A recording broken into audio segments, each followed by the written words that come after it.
Detail చూద్దాం. ఆయన బాధ్యత కలిగిన సీఎం, రాష్ట్రాన్ని పాలిస్తున్న నాయకుడు, ప్రజలకు జవాబుదారీగా ఉండాలి, సంయమనం పాటించాలి. కానీ ఆయన మాటలు బూమరాంగ్ అవుతున్నాయి. సొంత పార్టీ నేతల్లోనే విసుగు పుట్టిస్తున్నాయి. రాజకీయంగా యనమముల మాటలు మంటలు పుట్టిస్తున్నాయి. తెలంగాణ ముఖ్యమంత్రి రేవంత్ వివాదాస్పద కామెంట్లు పొలిటికల్గా సునామీ సృష్టిస్తున్నాయి. మాజీ సీఎం కేసీఆర్పై పరోక్షంగా నోరు పారేసుకున్నారు రేవంత్. స్ట్రెచర్ ఉందని విర్రవీగిన వాళ్ళు స్ట్రెచర్ మీదకు వెళ్లారని, ఇలాగే వ్యవహరిస్తే మార్చురికి వెళ్తారన్నారు సీఎం. స్ట్రెచర్ ఉందని చెప్పుకోవడం గొప్ప కాదంటూ వ్యాఖ్యలు చేశారు రేవంత్ రెడ్డి.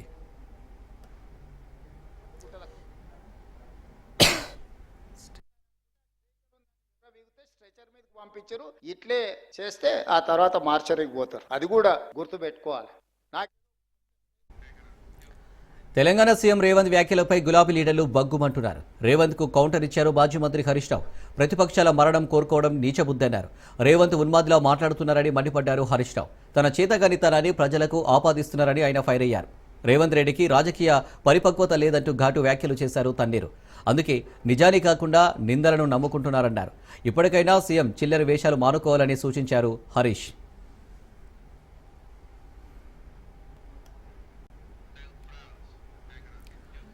సీఎం రేవంత్ పై మాజీ మంత్రి కేటీఆర్ తీవ్ర ఆగ్రహం వ్యక్తం చేశారు. ఆయన్ను త్వరగా మెంటల్ ఆసుపత్రికి తీసుకువెళ్లాలని రేవంత్ కుటుంబ సభ్యులకు సూచించారు. రేవంత్ వైఖరి వల్ల చుట్టుపక్కల వాళ్ళకి ప్రమాదమన్నారు కేటీఆర్. ముఖ్యమంత్రి నోటికి అడ్డు అదుపు లేకుండా పోతుందన్నారు.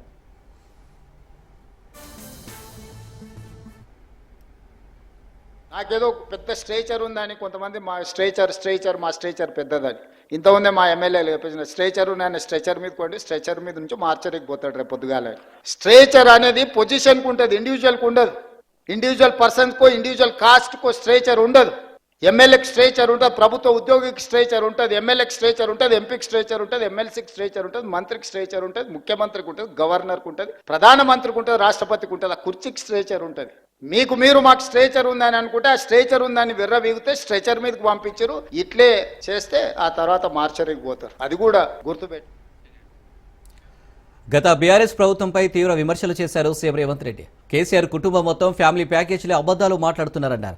అబద్దాల ప్రాతిపదికన తాను రాష్ట్రాన్ని నడపానన్నారు. వాస్తవాలు పంచుకొని రాష్ట్రాభివృద్ధికి కృషి చేస్తానన్నారు. తెలంగాణలో భావితరాల భవిష్యత్ నిర్మాణానికి మీ సహకారం అవసరమన్న సీఎం, ఎంతసేపు సీఎం కుర్చీని లాక్కుంటామంటే ఎలా, తనను పనిచేయనివ్వాలి కదా అంటూ మండిపడ్డారు.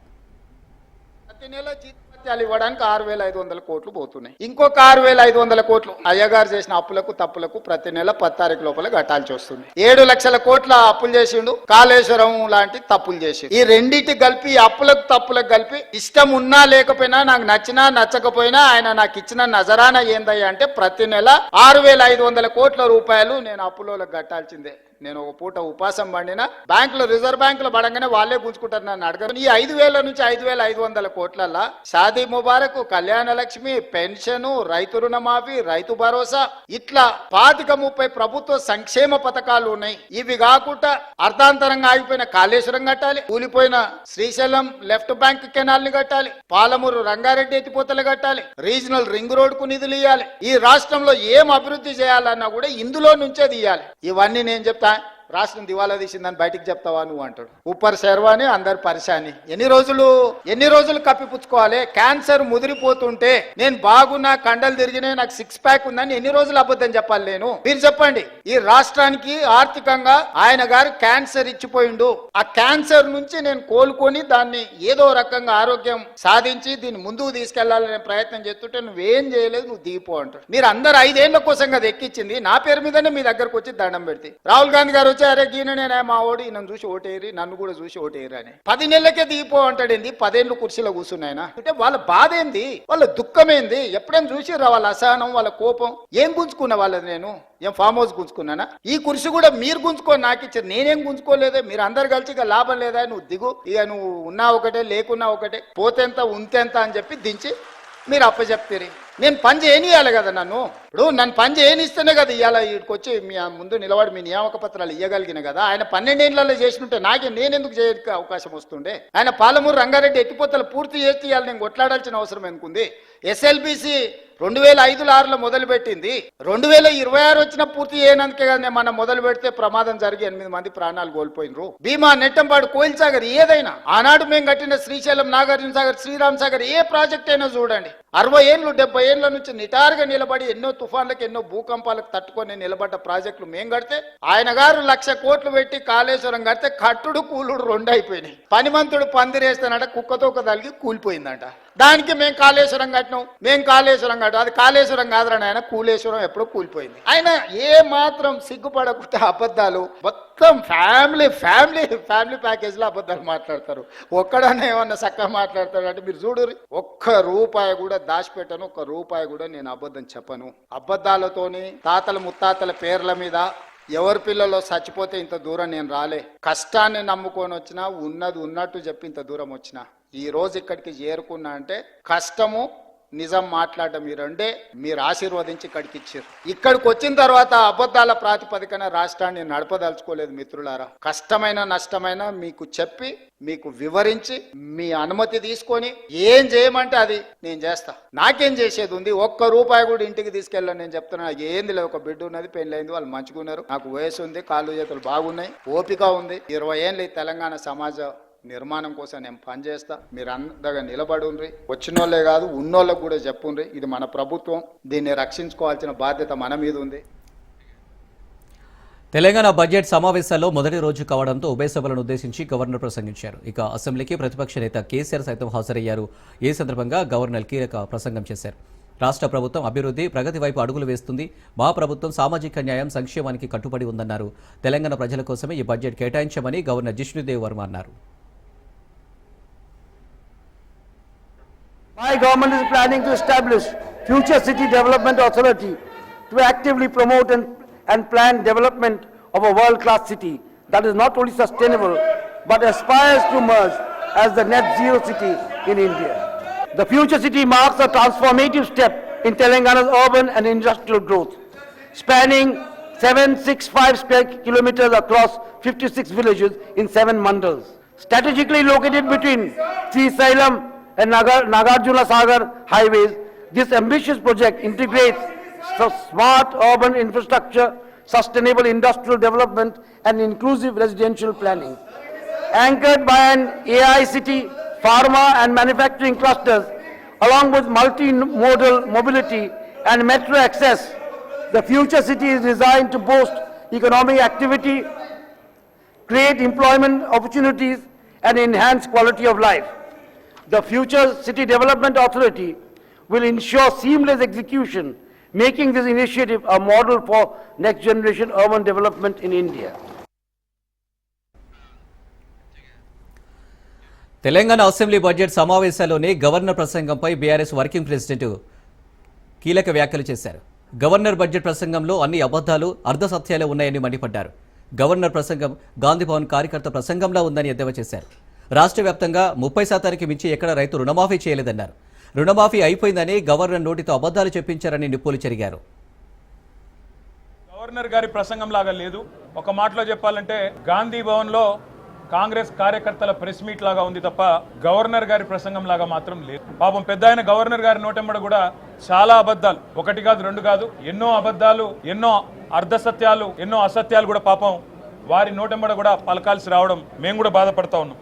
కాంగ్రెస్ సర్కార్ యొక్క ఘోర వైఫల్యం వల్ల ఈరోజు రాష్ట్రంలో రైతాంగం ఆందోళనలో ఉంది. ఎక్కడికక్కడ పంటలు ఎండిపోతున్నాయి. రైతులు ఇప్పటికే 480 పైచిలకు మంది రైతులు ఆత్మహత్య చేసుకున్నారు. వాళ్లకు కనీసం ఒక్క మాట, వాళ్లకు సాంత్వన చేకూర్చే మాట, వాళ్లకు ఉపశమనాన్ని ఇచ్చే మాట, వాళ్లకు భరోసానిచ్చే ఒక్క మాటనన్నా గవర్నర్ నోటెంబడి వస్తుందేమో. పంటలు ఎండిపోకుండా కాపాడుతాం, నీళ్ళు ఇస్తాం, బుద్ధి తెచ్చుకున్నాం, ఇకనైనా బుద్ధితో TPCC chief Mahesh Kumar Goud BRS పై మండిపడ్డారు. గవర్నర్ ప్రసంగంపై కేటీఆర్ చిన్నపిల్లాడిలా కామెంట్స్ చేశాడన్నారు. గవర్నర్ ప్రతిష్టకు భంగం కలిగించేలా కామెంట్ చేశారన్నారు. మహిళా గవర్నర్ తమిళిసై విషయంలో గతంలో వ్యంగ్యంగా మాట్లాడారన్నారు. పోకిరి ఎమ్మెల్యేలు బీఆర్ఎస్లో ఉన్నారని అలవాటుగా అదే ధోరణితో మాట్లాడుతున్నారన్నారు. ప్రతిష్టని భంగం కలిగే విధంగా మాట్లాడడం అనేది చాలా శోచనీయం. బీఆర్ఎస్ నాయకులకి అలవాటుగా మారిపోయింది గవర్నర్ వ్యవస్థని కించపరిచే విధంగా మాట్లాడడం. గతంలో ఒక మహిళని చూడకుండా తమిళిసై గవర్నర్ గారిని ఏ విధంగా వ్యంగ్యంగా అవమానపరిచినారో మనం మర్చిపోలేదు. కేటీఆర్ గారు ఒకటి తెలుసుకోవాల్సింది, వాళ్ళ రాష్ట్రంలో కాంగ్రెస్ ప్రభుత్వం ఉంది. కాంగ్రెస్ ఎన్నికలకు ముందు మేనిఫెస్టోలో పెట్టినటువంటి అంశాలని మీ తండ్రి కొడుకులు ఈ రాష్ట్రాన్ని దివాలా తీసి 7.5 లక్షల కోట్ల అప్పులో కూర్చోబెట్టి పోయినా కూడా ఒక్కటొక్కటి గాడిలో పెడుతూ ఎన్నికలకు ముందు మేము వరంగల్ డిక్లరేషన్ గానీ కామారెడ్డి డిక్లరేషన్ గానీ ఇచ్చిన అంశాలని ఒక్కటొకటిగా పూర్తిస్తూ ముందుకు పోతున్నటువంటి సందర్భాన్నే వీళ్ళ గవర్నర్ గారు ప్రసంగంలో వెల్కమ్ బ్యాక్. తెలంగాణ స్పీకర్ గడ్డం ప్రసాద్ అధ్యక్షతన బీఏసీ సమావేశం జరిగింది. బడ్జెట్ సమావేశాలు ఈ నెల 27 వరకు నిర్వహించాలని నిర్ణయించారు. 19న ప్రభుత్వం రాష్ట్ర బడ్జెట్ను ప్రవేశపెట్టనుంది. 13న గవర్నర్ ప్రసంగానికి ధన్యవాదాలు తెలిపే తీర్మానంపై చర్చ జరగనుంది.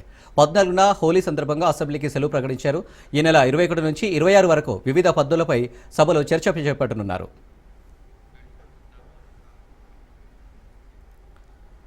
అసెంబ్లీ సమావేశాలను కనీసం 20 రోజులు నడపాలని బీఎస్సీలో డిమాండ్ చేసినట్లు హరీష్ రావు తెలిపారు. ప్రతిపక్షాలకు మైక్ ఇవ్వొద్దని సీఎం స్వయంగా స్పీకర్ను బుల్డోజ్ చేస్తున్న విషయాన్ని బీఎస్సీలో లేవనెత్తమన్నారు. సంఖ్యాబలాన్ని బట్టి బీఆర్ఎస్కు సభలో సమయం ఇవ్వాలని కోరామన్నారు. ప్రాజెక్టులు కూలిపోవడంపై అసెంబ్లీలో చర్చించాలని డిమాండ్ చేశామన్నారు.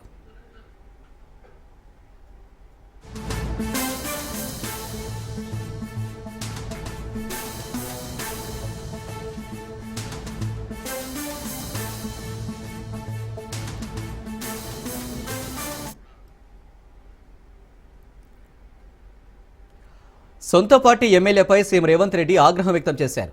సీఎల్పీ సమావేశంలో కాంగ్రెస్ సభ్యులకు క్లాస్ తీసుకున్నారు. అంతా తానే చూసుకోవాలంటే సాధ్యం కాదన్నారు. అన్నింటికీ సీఎం సమాధానం చెప్పాలంటే కష్టమన్నారు. కొంత బాధ్యత మీరు కూడా తీసుకోవాలని సూచించారు. మన పథకాలను అబాసుపాలు చేసేలా ప్రతిపక్షాలు ప్రచారం చేస్తున్నాయని, మనపై బీఆర్ఎస్ బురద చల్లితే కాంగ్రెస్ పార్టీ ఎమ్మెల్యేలు స్పందించడం లేదన్నారు. వాళ్ళు బురద చల్లితే మనం కడుక్కోవడం కాదు, సబ్జెక్టుపై మాట్లాడడం నేర్చుకోవాలన్నారు.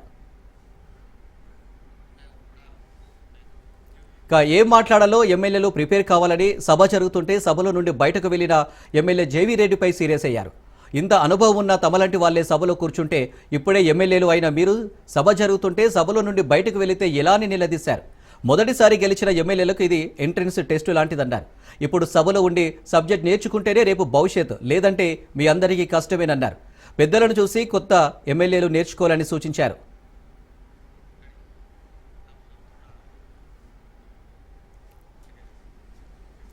సూర్యాపేట జిల్లా మోతే మండలంలో ఎండిన పంటలను పరిశీలించారు బీఆర్ఎస్ నాయకులు. ఈ సందర్భంగా ఎండిన పంటలకు నష్టపరిహారం చెల్లించాలని మాజీ రాజ్యసభ సభ్యులు లింగయ్య యాదవ్, మాజీ ఎమ్మెల్యే మల్లయ్య యాదవ్ డిమాండ్ చేశారు. ఎస్ఆర్ఎస్పీ కాలువకు నీటిని విడుదల చేయకుండా ప్రభుత్వం రైతులను మోసం చేసిందన్నారు. ఎన్నికల ముందు హామీ ఇచ్చిన ప్రభుత్వం రైతులను నట్టేట ముంచిందని అన్నారు. పంటలు ఎండుతున్నా మంత్రులు, ఎమ్మెల్యేలు పట్టించుకోవడం లేదని ఆగ్రహం వ్యక్తం చేశారు. ప్రజా వ్యతిరేక ప్రభుత్వానికి కేసీఆర్ బుద్ధి చెబుతారని, రానున్న రోజుల్లో బీఆర్ఎస్ పార్టీది అధికారమని ధీమా వ్యక్తం చేశారు.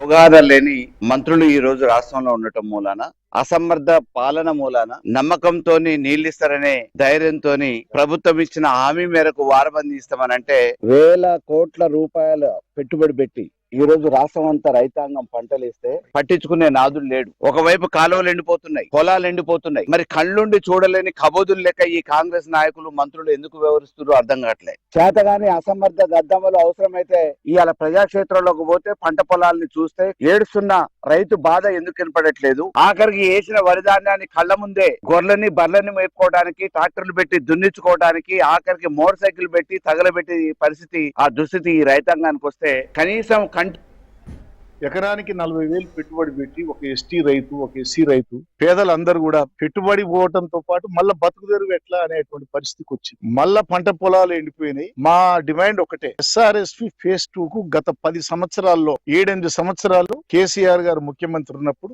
ఈ జిల్లాలో ఈ చివరి కాలువల వరకు కూడా నీరు అందించిన ఘనత కేసీఆర్ ది, తెలంగాణ ప్రభుత్వం ఉంది. ఆయన జిల్లా మంత్రి జగదీష్ రెడ్డి గారు, గౌరవ శాసనసభ్యులుగా బొల్లం మల్లయ్య గారు ఉండి ఈ యొక్క D36 ఎంట అన్ని నడవల కాడికి కాలువలంట తిరిగి గ్రామాల్లో, చెరువుల్లో నింపిన పరిస్థితి గతంలో ఉంది. కానీ ఇవాళ దురదృష్టం, ఈ యొక్క రాష్ట్ర నీటిపారుదల శాఖ మంత్రి మా జిల్లా వాడై ఉండి కూడా ఇవాళ ఆయన నియోజకవర్గంలో కూడా ఎండిపోయే పరిస్థితి వచ్చిందంటే ఆలోచన చేసుకోవాలి కాంగ్రెస్ ప్రభుత్వం ఎట్లా ఉందో. రైతుల మీద ప్రేమ లేదు, రైతు కూలీల మీద ప్రేమ లేదు, ఎస్సీ ఎస్టీ బలహీన వర్గాల మీద ప్రేమ లేదు, రైతుల మీద లేదు. వాళ్ళకి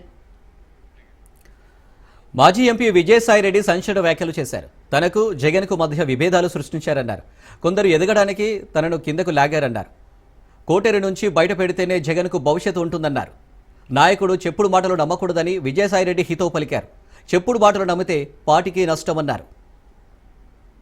నాయకుడికి మధ్యన అభిప్రాయ భేదాలను సృష్టించి జగన్మోహన్ రెడ్డి గారి మనసుని విరిచేటటువంటి ప్రయత్నం చేసి వాళ్ళు విజయం సాధించారు.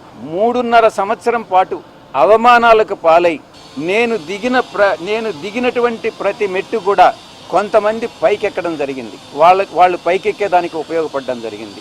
దీంట్లో చాలామంది పాత్రదారులు సూత్రధారులు ఉన్నారు. దీంట్లో ఈ పార్టీ నుంచి వెళ్ళిపోయిన దానివల్ల ఏ విధంగానూ నష్టపోవట్ల. చిత్తశుద్ధితో ఈ పార్టీలో నేను ఉన్నంతకాలం నేను పనిచేశాను, మనస్ఫూర్తిగా పనిచేశాను. ఇప్పుడు కూడా పార్టీ నుంచి వచ్చిన తర్వాత జగన్మోహన్ రెడ్డి బాగుండాలనే కోరుకుంటున్నాను. ఈ యొక్క ద్వితీయ శ్రేణి నాయకత్వం, ఈ కోటరీ నుంచి ఏ రోజైతే ఆయన బయటపడతాడో ఆ రోజు ఆయనకు భవిష్యత్తు ఉంటుంది. లేకుండా ఉంటే భవిష్యత్ అనేటటువంటిది చాలా కష్టంగా ఉంటుంది. ఈ కోటరీ వల్లనే నేను ఆయనకు దూరం అయ్యా. జగన్మోహన్ రెడ్డి గారితో నేను మాట్లాడినప్పుడు నేను చాలా స్పష్టంగా చెప్పా, సార్ మీ మనసులో నాకు స్థానం లేదు, నా మనసు విరిగిపోయింది. మీ మనసులో స్థానం లేనప్పుడు ఈ పార్టీలో కొనసాగాల్సినటువంటి అవసరం నాకు లేదు, కాబట్టే నేను ఈ పార్టీ వదిలి వెళ్ళిపోతున్నాను. చెప్పుడు మాటలు విని మీరు తప్పుదోవ పట్టొద్దు. మీకు ఎవరు నిజాలు చెప్తున్నారు, ఎవరు అబద్ధాలు చెప్తున్నారు అన్నటువంటిది మీరు పూర్తిగా అర్థం చేసుకోండి. అర్థం చేసుకొని మీరు నిర్ణయాలు తీసుకోండి.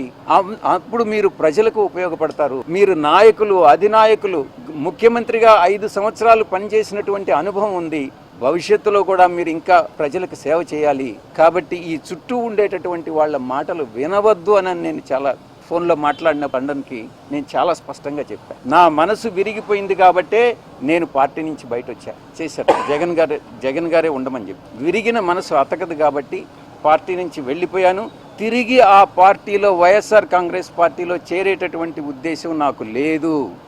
నాకు సంబంధించినంత వరకు ఈ యొక్క కాకినాడ సీపోర్ట్స్ విషయంలో కేవీ రావు ఇచ్చినటువంటి ఫిర్యాదు దురుద్దేశపూర్వకంతో కూడుకున్నటువంటిది. దానిలో రాజకీయ కుట్ర ఉంది అన్నటువంటి విషయాన్ని అప్పుడు చెప్పాను, ఇప్పుడు కూడా చెప్తున్నాను, ఎప్పుడు కూడా చెప్తాను. ఈ కాకినాడ సీపోర్ట్స్కు సంబంధించి నాకు ఎటువంటి విషయాలు తెలియదు. నేను ఆది నుంచి అంతం వరకు నేను ఎక్కడా కూడా నా యొక్క ప్రమేయం లేదు అన్నటువంటి విషయాన్ని స్పష్టంగా చెప్తా ఉన్నా. నా మీద చేసినటువంటి ఫిర్యాదులో పేర్కొన్నటువంటి అంశాలని కేవీ రావు మీకు తెలుసా అన్నటువంటిది ముఖ పరిచయమే కానీ ఏదైనా సోషల్ ఫంక్షన్స్లో నమస్కారం అంటే నమస్కారం అని చెప్పడమే కానీ ఆయనకు నాకు సామాజికమైనటువంటి, ఆర్థికమైనటువంటి, రాజకీయమైనటువంటి ఎటువంటి సంబంధాలు లేవు అన్నటువంటి విషయాన్ని చాలా స్పష్టంగా చెప్పాను. లిక్కర్ స్కామ్ మీద నేను గతంలో కూడా చెప్పాను. లిక్కర్ స్కామ్లో పాత్రధారి, సూత్రధారి, కర్త, కర్మ, క్రియ అన్నీ కూడా కసిరెడ్డి రాజశేఖర్ రెడ్డేను అన్నటువంటి విషయాన్ని చాలా స్పష్టంగా చెప్పా. మరిన్ని వివరాలు భవిష్యత్తులో నేను చెప్పాల్సి వస్తే చెప్తా. భయము అనేటటువంటిది ఈ బ్లడ్లోనే లేదు. భక్తి అనేదే ఉండింది, ఇప్పుడు కూడా ఉంది. భక్తి ఇంతకుముందు నాయకుడి మీద ఉండింది, ప్రేమ ఉండింది, కానీ ఇప్పుడు ఓన్లీ దేవుడి మీదనే ఉంది. ఎందుకనంటే మనసు విరిగి. తమ ప్రభుత్వంలో ఏ కార్యక్రమం చేపట్టినా మహిళలను దృష్టిలో పెట్టుకునే చేశామని సీఎం చంద్రబాబు తెలిపారు. మహిళా సాధికారతను మాటలో చెప్పడం కాదని చేతలో చేసి చూపించాలన్నారు. టీడీపీతోనే మహిళా సాధికారత ప్రారంభమైందని చెప్పారు. మహిళలకు ఆస్తిలో హక్కును తొలిసారి ఎన్టీఆర్ కల్పించారని గుర్తు చేశారు. చెల్లికి ఆస్తిలో వాటా ఇవ్వని వ్యక్తి నిన్నటి వరకు ఈ సభలో కూర్చొని ముఖ్యమంత్రిగా ఉన్నాడంటే ఏ విధంగా సభవో నాకైతే అర్థం కావడం లేదు. నేనేదో విమర్శించడం లేదు. ఇచ్చిన వాటాల మీద కోర్టుకు పోయి అది కూడా ఇవ్వను అనే పరిస్థితి వచ్చారంటే ఇంకా ఆస్తిలో సమాన హక్కు మీద మాట్లాడడం కానీ మహిళల గురించి మాట్లాడే హక్కు అలాంటి వ్యక్తులకు ఉంటుందా అని అడుగుతున్నాను అధ్యక్ష. రాజకీయాల్లో ఉండే మనం ప్రజలకు జవాబుదారితనం, మనం ఆదర్శంగా ఉండాలి. మనం ఆదర్శంగా ఉండి ప్రజలకు కూడా ఆదర్శమైన విధానాలకు స్ఫూర్తినిచ్చే బాధ్యత మన పైన ఉంది. అలాంటి వ్యక్తులు మహిళా సాధికారత కోసం నిన్న, నేడు, రేపు ఎప్పుడు కూడా కమిటెడ్గా పనిచేస్తామని ఈ సభ సాక్షిగా తెలియజేస్తున్నా, మహిళలకు తెలియజేస్తున్నారు. ఏ కార్యక్రమం ప్రవేశపెట్టినా అది ఒక సంక్షేమం కావచ్చు, ఒక అభివృద్ధి కావచ్చు, లేకపోతే ఒక ఎంపవర్మెంట్ కావచ్చు, ఏది చేసినా అందులో ప్రత్యేకంగా మహిళలను దృష్టిలో పెట్టుకొని చేశాం. మహిళల్ని సాధికారం చేయడంలో ముందుకు పోయాం. మాటల్లో చెప్పడం కాదు. దేశంలో మొన్నే బిల్లు పాస్ చేశారు 33% రిజర్వేషన్లు. నెక్స్ట్ అసెంబ్లీకి వచ్చే లోపల డీలిమిటేషన్స్ అయిపోతే ఈ రిజర్వేషన్లు వస్తే 33% ఆడబిడ్డలు. రాజధాని అమరావతి పనుల ప్రారంభానికి ప్రధాని మోడీని పిలువనుంది ఏపీ ప్రభుత్వం. ప్రధాని ఆధ్వర్యంలో అమరావతి రీలాంచ్ చేయనుంది ఏపీ సర్కార్. వచ్చే నెల మొదటి వారంలో ప్రధాని మోడీ చేతుల మీదుగా అన్ని పనులకు ఒకేసారి శంకుస్థాపన కార్యక్రమాలు చేరున్నారు. భారీగా కార్యక్రమం నిర్వహించాలని ఏపీ ప్రభుత్వం నిర్ణయించింది. పనులు ప్రారంభానికి అమరావతి వచ్చేందుకు మోడీ అంగీకరించారు. 9 ఏళ్ల క్రితం రాజధాని ప్రాంతానికి శంకుస్థాపన చేశారు మోడీ.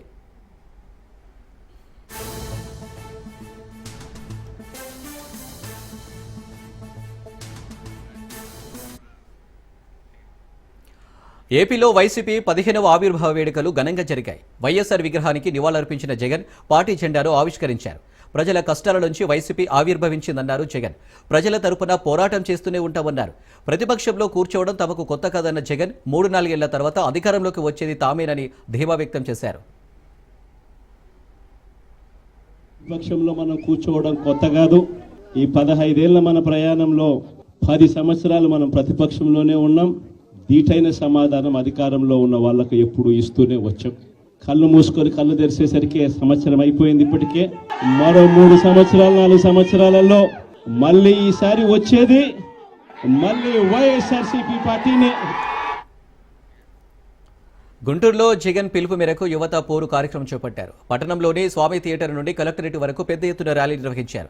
ఈ కార్యక్రమంలో విద్యార్థులు మరియు వైసీపీ నాయకులు పెద్ద ఎత్తున పాల్గొని కలెక్టరేట్లకు వెళ్లేందుకు ప్రయత్నించగా పోలీసులకు కార్యకర్తలకు మధ్య తోపులాట జరిగింది.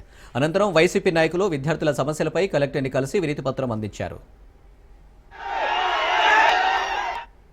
ఈ రాష్ట్రంలో 4,600 కోట్ల రూపాయలు బకాయిలు ఫీజు రీయింబర్స్మెంట్ లేదా వసతి దీవెన అయితే ఇతరత్తా అన్ని 4,600 కోట్ల రూపాయలు బాకీలు ఉంటే ఆ బాకీలు తీర్చకపోగా బడ్జెట్లో 2,000 కోట్ల రూపాయలు తీసుకుంటారు. అంటే బాకీలు తీర్చే పని లేదు. ఈ సంవత్సరానికి మళ్ళీ 2,000 కోట్లు కాదు, ఇంకా అదనంగా కూడా బాకీలు పడేది. ఇది చాలా దారుణమైన. తిరుపతి కలెక్టరేట్ వద్ద వైసీపీ ఆధ్వర్యంలో యువత పోరు కార్యక్రమం నిర్వహించారు. ఈ కార్యక్రమానికి మాజీ ఎమ్మెల్యే భూమన కరుణాకర్ రెడ్డి, వైసీపీ కార్యకర్తలు పాల్గొన్నారు. చంద్రబాబు, పవన్ కళ్యాణ్ అబద్ధపు హామీలతో అధికారంలోకి వచ్చిన యువతను మోసం చేశారని భూమన కరుణాకర్ రెడ్డి విమర్శించారు. కూటమి ప్రభుత్వం అధికారంలోకి రాగానే మెగా డిఎస్సీ అని చెప్పి మోసం చేస్తున్నారని ఆయన మండిపడ్డారు.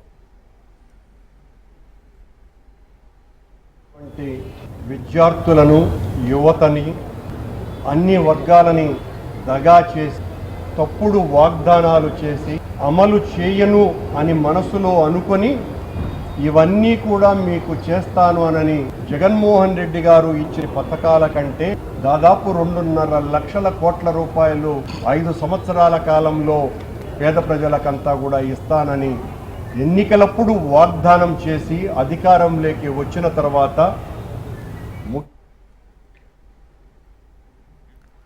YCP social media convener Varra Ravinder రెడ్డిని జగ్గేపేట కోర్టు జడ్జి ముందు హాజరుపరిచారు పోలీసులు. పీటీ వారెంట్పై తెల్లవారుజామున కడప నుండి జగ్గేపేటకు రవీందర్ రెడ్డిని సీఐ కార్యాలయానికి తీసుకొచ్చారు పోలీసులు. సోషల్ మీడియాలో 2024 జనవరిలో చంద్రబాబు, పవన్ కళ్యాణ్, షర్మిలపై అనుచిత వ్యాఖ్యలు చేశాడని వర్ర రవీందర్ రెడ్డిపై కేసు నమోదు చేసింది. చిల్లకల్లు గ్రామానికి చెందిన గోపి ఇచ్చిన ఫిర్యాదు మేరకు కేసు నమోదు చేశారు. నటి జత్వాని కేసులో 3 ఐపీఎస్ అధికారుల సస్పెన్షన్ను ఏపీ ప్రభుత్వం పొడిగిస్తూ ఉత్తర్వులు ఇచ్చింది. మాజీ ఇంటెలిజెన్స్ చీఫ్ సీతారామాంజనేయులు, విజయవాడ మాజీ సిపి కాంతి రాణటాట, ఐపీఎస్ అధికారి విశాల్ గున్ని సస్పెన్షన్ను మరో 6 నెలల పాటు పొడిగిస్తూ ఉత్తర్వులు జారీ చేసింది. ప్రణయ్ హత్య కేసు తీర్పు తర్వాత అమృత మొదటిసారి స్పందించింది. ఇన్నాళ్ళు నిరీక్షణ తర్వాత తనకు న్యాయం జరిగిందని, తన హృదయం భావోద్వేగాలతో నిండిపోయిందని ఆమె తెలిపింది. ఈ తీర్పుతోనైనా పరువు పేరుతో జరిగే హత్యలు, దారుణాలు ఆగుతాయని ఆశిస్తున్నానని వెల్లడించింది. తన బిడ్డ పెద్దవాడవుతున్నాడని, అతడి భవిష్యత్తు, తన ఆరోగ్య పరిస్థితులు దృష్టిలో పెట్టుకుని మీడియా ముందుకు రావడం లేదన్నారు. దయచేసి అర్థం చేసుకోవాలని అమృత కోరారు.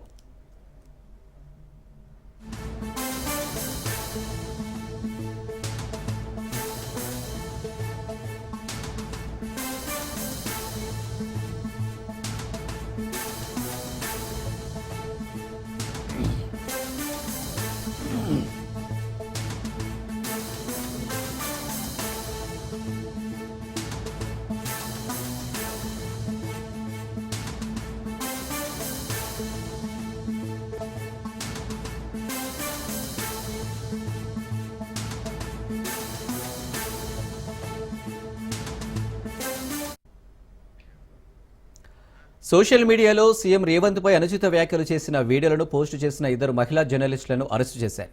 Congress party social media secretary ఇచ్చిన ఫిర్యాదు మేరకు కేసు నమోదు చేశారు. నిప్పుకోడ్ అనే ట్విట్టర్ హ్యాండిల్లో సీఎంను తిడుతున్న వీడియో వైరల్గా మారిందని ఫిర్యాదు చేశారు. కేసు దర్యాప్తు చేసిన సైబర్ క్రైమ్ పోలీసులు జర్నలిస్టు రేవతితో పాటు బండి సంధ్య అలియాస్ తన్వి యాదవ్ను అరెస్టు చేశారు. హాఫ్ అన్ అవర్ క్రితం పోలీసులు వచ్చారు ఇంటికి. So they might pick me and take me. I thought I should tell everybody. So please, one thing is clear.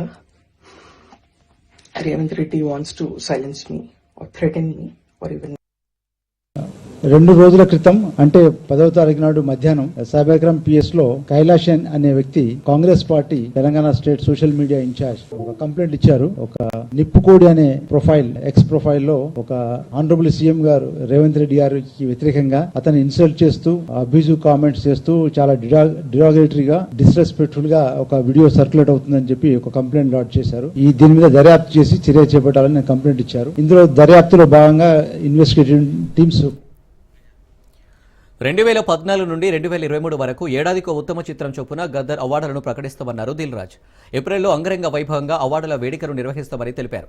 Gaddar అవార్డుల విధి విధానాలను ఖరాయమని తెలిపారు.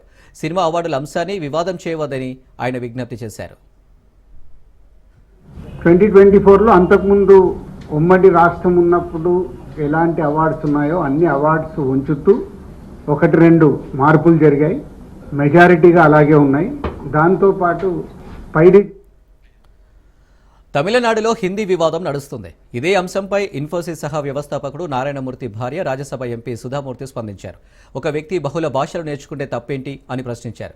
ఒక వ్యక్తి అనేక భాషలు నేర్చుకోవచ్చన్నారు. అంతేందుకు తనకు 7-8 భాషలు తెలుసు అని సుధామూర్తి చెప్పుకొచ్చారు. జాతీయ విద్యా విధానంలో త్రిభాషా విధానం కరెక్టేనని ఆమె చెప్పుకొచ్చారు.